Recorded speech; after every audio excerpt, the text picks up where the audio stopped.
Welcome back in the fourth part of our small course. We're going to implement a picture as a CI in our application, and we're going to build another remote form that will display all the orders for our bar or kitchen staff.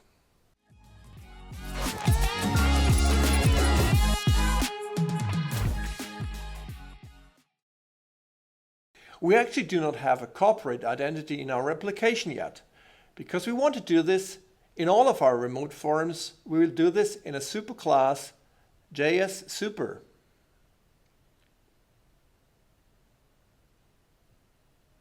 First, we will use a page pane control in order to allocate some space in the upper part of the form.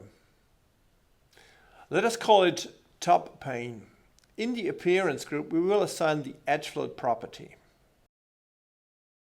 We're going to use KEF pose menu bar because we want to stick a page pane to the top menu bar. Watch out, do not forget to select all layout breakpoints. Please add a picture control.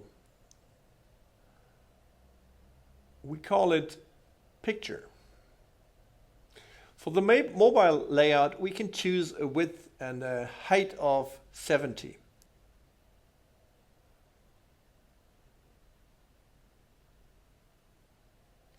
Maybe for the larger layouts, we can choose larger sizes because there is more space anyhow.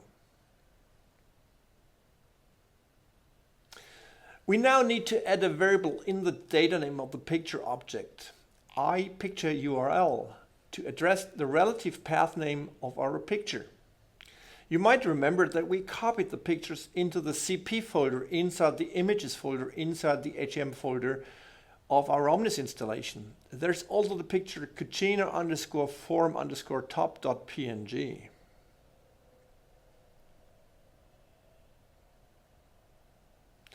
In the appearance group of the picture field, you will find the no scale property that we will put to false because we want the picture to be scaled. Using keep aspect ratio will make sure it won't be deformed. In the general group, please switch on disable system focus because we do not want the focus frame around the picture. Now let us test the form. We can see the picture now and it will be rescaled for different layouts. Because we want this in our service remote form, we are going to assign the superclass in the property superclass of JS service.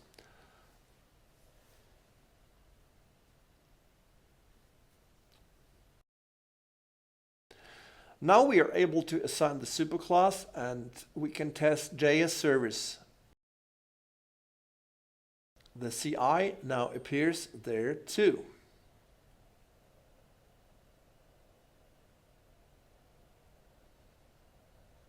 We now want to make the remote form for the kitchen and for the bar that lists all of the orders. Therefore, we click on the superclass JS Super using the context menu. And inside the context menu, we choose Make Subclass to create an inherited class. Let us call it JS Outlet. The new class will show our CP picture too. Let us add a data grid that is going to list the orders.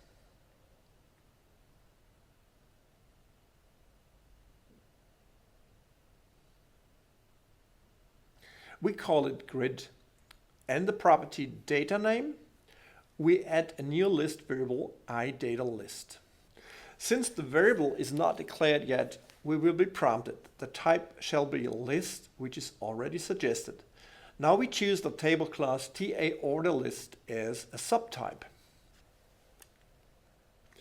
If you double click on the background of the form, the method editor of the class will open. There we will add a new method. Please add a do command. Let us have a look what methods the table class provides for us.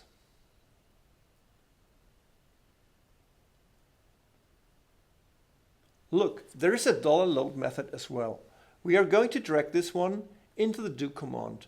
It tells us that it expects to receive a parameter, whether it will be all orders, only food, or only drinks. Therefore, we add a new instance variable with the name iType. The data type shall be integer. Short int is fine. Because we want to execute the $load class method of JSOutlet, we will call it from the construct method. We need to override the construct method using the context menu. Now the method is accessible for us, and just to be sure to execute its inherited part, we will use the command doInherited. Then we call $load of the current instance.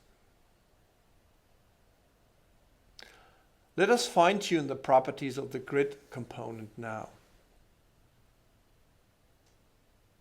In design calls, we need to assign the number of columns we want to display. Let us put a breakpoint in the construct method to see what columns are actually be fetched there. Test form, and we are at the breakpoint. Using the button step in allows us to step into the $load method. Then please step over because we want to avoid to step into the code of the table class. Let us open the variable. Now we can see the data that are inside the variable and what columns we can use. On the far right side, you can see the column that is used to display the status of it as an icon. We will soon assign those column names to the grid field properties. Let us press on to go and we can see the result within the browser.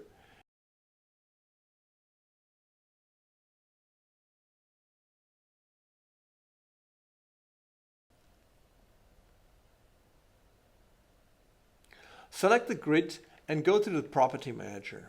In the general pane you will find the property user defined that needs to be set to kTrue. The first column of the grid should now have a red selection frame.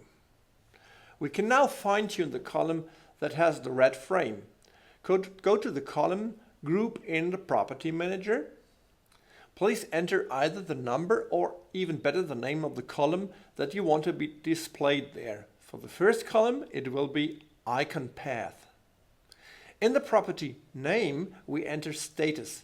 Then click onto the second column inside the grid in order to set those properties. This column will have order underscore table underscore num as column data call and the name will be table. The third column will be order underscore date and order at. The fourth one gets the product ID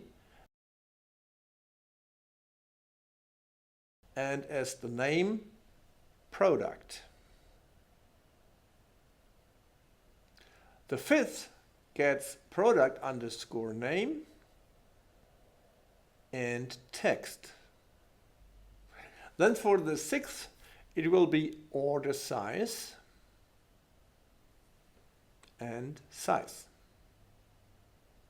And the last one gets order underscore amount and amount as the name.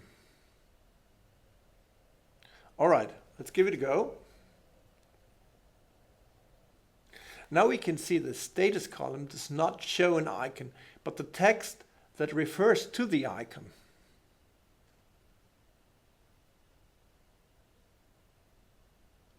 Therefore, we need to make a small change on this column.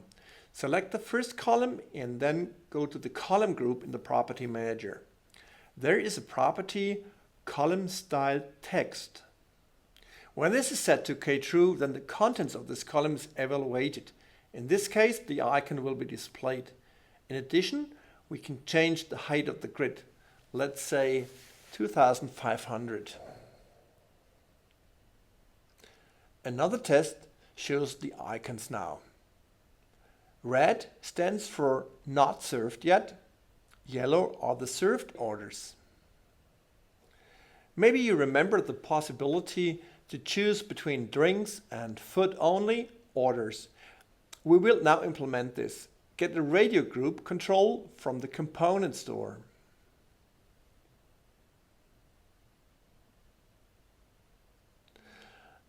We now bind the instance variable iType that we use in the $load of the class to the radio group.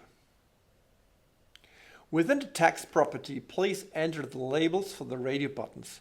0 means all, 1 means only drinks, and 2 is for the kitchen.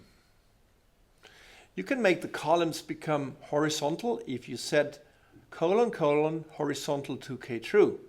In addition, you should enter the number of columns into column count, in that case 3.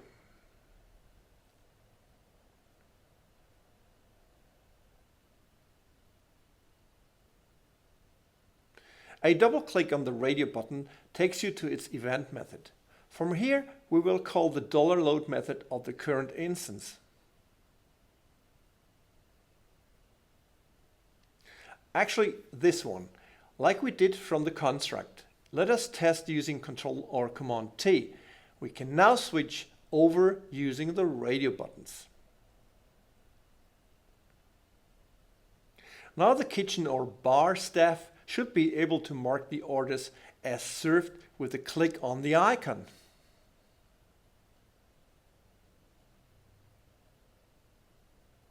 I double click onto the grid control and we are in the event method of the grid. Next, we make the catalog appear using F9 or Command 9. There you will find the variable. In the variable area, there are the event parameters.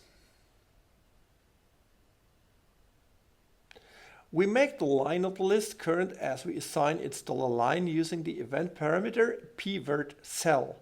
That is the line number the user has clicked on. Then we use the if calculation command to execute the next lines only if the user has clicked on column 1, which is the event parameter phorce cell equal 1. Now we add another method onto the grid using the context menu. Call it $update order. This one will be called from the $event method of the grid. The update order requires another instance variable. Let us call it iOrder. The type is row and the subtype will be the table class TA orders. Again, we will use the if calculation command. Let's check what methods this object owns. We will use the method update status. As a parameter, we would need the order ID. Actually, the order ID of the list variable iDataList. Then we're going to implement a push notification later on to automatically make other browsers or devices reload the data. Because we do not have this push yet, we simply reload the browser for now. Control or Command T for testing. When a red icon is clicked, then this order is marked as served and the icon becomes yellow. If a yellow icon is clicked, then it goes back to red. This way the user can reverse an accidentally clicked order. Thanks for following the course so far. In the last part, we are going to implement a push service that will synchronize all the devices and so that all orders are shown immediately on every device. And also, I'm going to show you how you deploy your application without using the Omnis Studio development version.